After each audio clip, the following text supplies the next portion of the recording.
शिशुपाल के पूर्व जन्मांतरों का तथा वसुदेव जी की संतति का वर्णन। श्री मैत्रेय जी बोले, भगवान पूर्व जन्म में हिरण्यकशिपु और रावण होने पर इस शिशुपाल ने भगवान विष्णु के द्वारा मारे जाने से देव दुर्लभ भोगों को तो प्राप्त किया, किंतु यह उनमें लीन नहीं हुआ। फिर इस जन्म में ही उनके द्वारा मारे जाने पर इसने सनातन पुरुष श्री हरि में सायुज्य मोक्ष कैसे प्राप्त किया।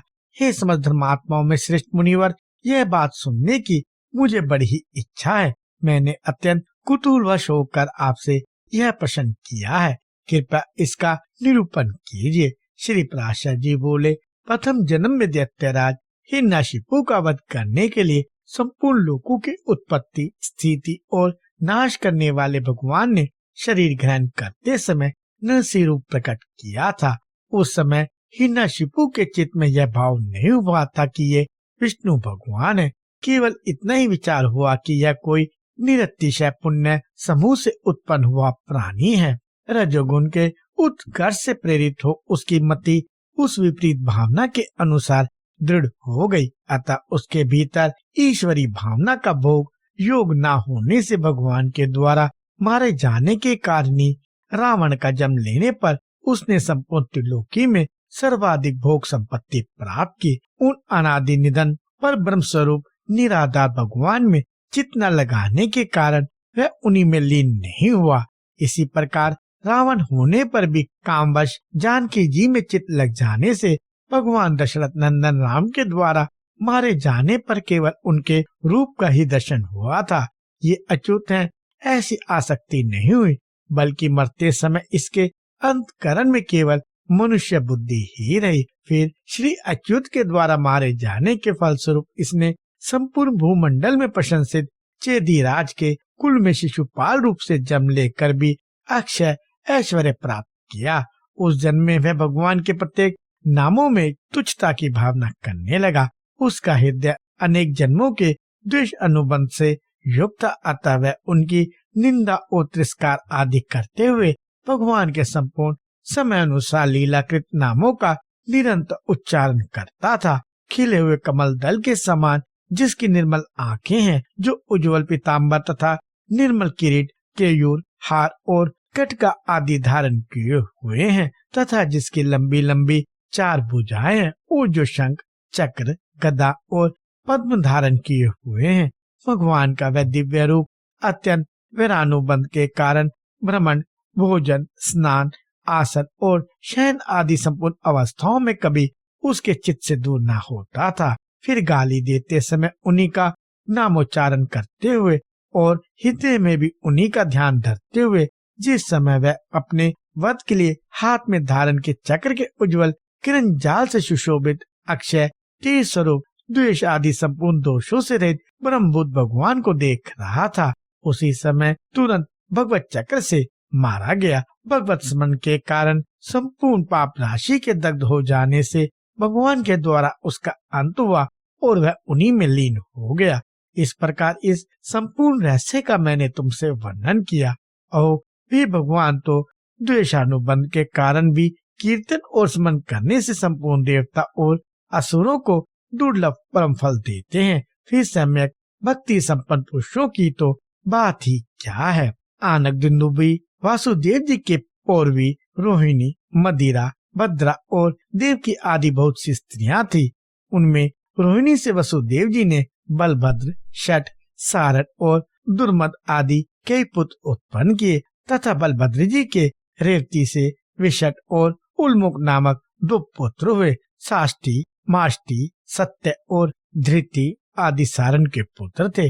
इनके अतिरिक्त भद्राश्व, भद्रभाऊ, दुर्दम और भूत आदि भी रोहिणी की संतान में थे। नंद, उपनंद और कृतक आदि मदिरा के तथा उपनिधि और गद आदि भद्रा के पुत्र थे। वैशाली के गर्भ से कौशिक नामक केवल एक ही पुत्र हुआ।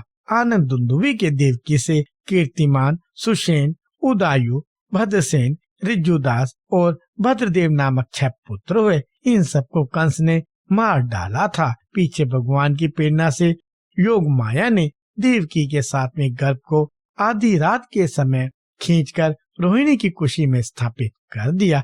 आकर्षण करने से इस गर्भ का नाम संकर्षण हुआ। तदंतर संपूर्ण संसार रूप महावृक्ष के मूल स्वरूप भूत, भविष्य और वर्तमान कालीन संपूर्ण देव, असुर और मुनिजन की बुद्धि के अगम्य तथा ब्रह्मा और अग्नि आदि देवताओं द्वारा प्रणाम करके भूभार हरण के लिए प्रसन्न किए गए आदि, मध्य और अंतहीन भगवान वासुदेव ने देवकी के गर्भ से अवतार लिया और उन्हीं की कृपा से बड़ी हुई महिमा वाली योग निद्रा भी नंद गोप की पत्नी यशोदा के गर्भ में स्थित हुई। उन कमल नयन भगवान के प्रकट होने पर यह संपूर्ण जगत प्रसन्न हुए। सूर्य, चंद्र आदि ग्रहों से संपन्न, सर्प आदि के भय से शून्य, अधर्म आदि से रहित तथा स्वचित हो गया। उन्होंने प्रकट होकर इस संपूर्ण संसार को सन्मार्गावलंबी कर दिया। इस मिथ्या लोक में अवतीर्ण हुए भगवान की 16,101 रानियां थी।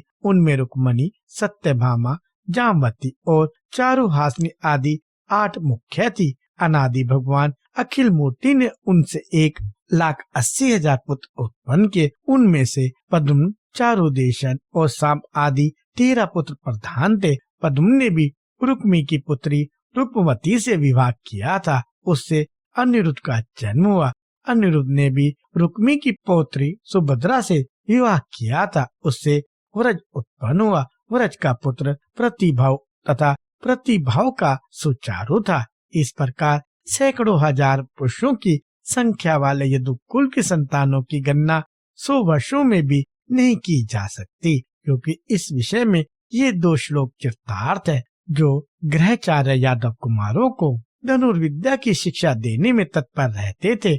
उनकी संख्या 3,88,00,000 थी। फिर उन महात्मा यादवों की गणना तो कर ही कौन सकता है, जहाँ हजारों और लाखों की संख्या में सर्वदा यदुराज उग्रसेन रहते थे। देवासुर संग्राम में जो महाबली दैत्यगण मारे गए थे, वे मनुष्य लोक में उपद्रव करने वाले राजा लोग होकर उत्पन्न हुए। उनका नाश करने के लिए देवताओं ने यदुवंश में जन्म लिया, जिसमें कि 101 कुल थे। उनका नियंत्रण और स्वामित्व भगवान विष्णु ने ही किया। वे समस्त यादवगण उनकी आज्ञा अनुसार ही वृद्धि को प्राप्त हुए। इस प्रकार जो पुरुष इस विष्णु वंश की उत्पत्ति के विवरण को सुनता है, वह संपूर्ण पापों से मुक्त होकर विष्णु लोक को प्राप्त कर लेता है।